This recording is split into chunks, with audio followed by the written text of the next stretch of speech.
Hello, my name is Patrick Garner. This is my presentation for the AT&T OxyGen Scholarship. So I'm going to talk a little bit about U.S. infrastructure and how it could disturb our everyday life.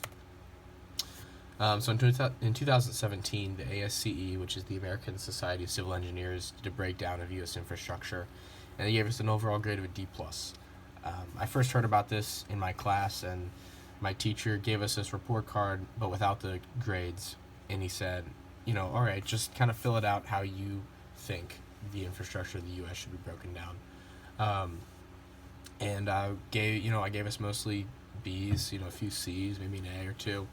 But I saw these actual grades, and I was like, wow, this is really bad, way worse than I thought it was. So I'll go into a couple individual topics just to kind of put this into some perspective. So for aviation, we got a D, and there's a $42 billion gap in funding, which is massive. And traffic is becoming a major issue. If you fly regularly, you've probably encountered delays. It's expected that 24 of 30 major airports will experience Thanksgiving peak traffic once a week. And there's also a cap on how much the airports can charge passengers, when they fly. But if we, maybe pass some sort of law that would, relieve that, just a $1 tax increase would cut the gap massively. All right, bridges, we got a C+. You'll find that with bridges, and then I'll talk about dams, they are just starting to get old, basically. And, they're only designed, for, 50 to 75 years. And, another huge gap, $123 billion to rehabilitate all the bridges.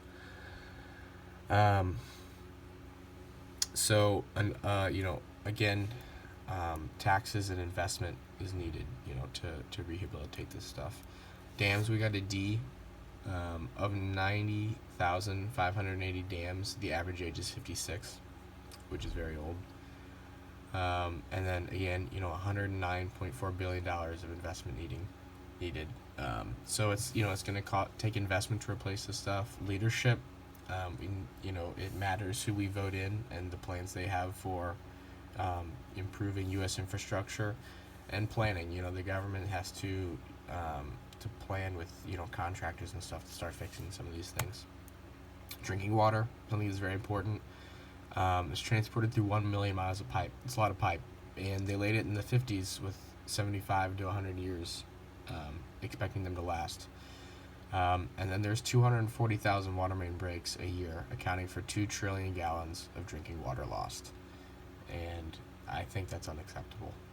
Again, planning, legislation, investment and funding, these are all things that are needed to help, the crisis that we have. Roads, something we use every day, in poor condition, lots of traffic, very dangerous and underfunded. In 2019, 38,800 people died on roads, and there's $160 billion lost in traffic due to wasted time and fuel. And it would cost $836 billion to fix all the roads. But with just an 18.4 cent per gallon tax increase, we could shrink that a lot. So just a little overview. Basically, there's not enough funding. It's just going to get worse with time, and America's falling behind other countries. If you think about, I talk a little bit later about why America isn't innovating, and if you think about where the cool airports are, for example, they're in Dubai and China, Tokyo. They're not in America. JFK is not the cool airport. I talked about governmental leadership. So there's 4 presidential candidates so far with infrastructure plans: Biden, Bloomberg, Buttigieg, and Klobuchar. These, they both have around $1 trillion, and that's that's a good start, but it's really peanuts compared to what's going to be needed to fix everything. So, it's important because I don't want to see America fall behind. I also I hope to work in this kind of field later. and I want to make a difference in my country. Excuse me, I have a sore throat. I also want to see Americans safe, and I think a D plus overall grade is very concerning. And then, I think this is in terms of what I can do. I want to get a job in as a civil engineer in this kind of field. Especially water treatment interests me. And who knows, maybe one day I can take my I really like helping people. Maybe I can take my skills overseas and help underdeveloped countries get some clean water. And I think civil engineer has you're able to see the impact that you make in real life, and that matters to me. So all right, thank you very much for your time.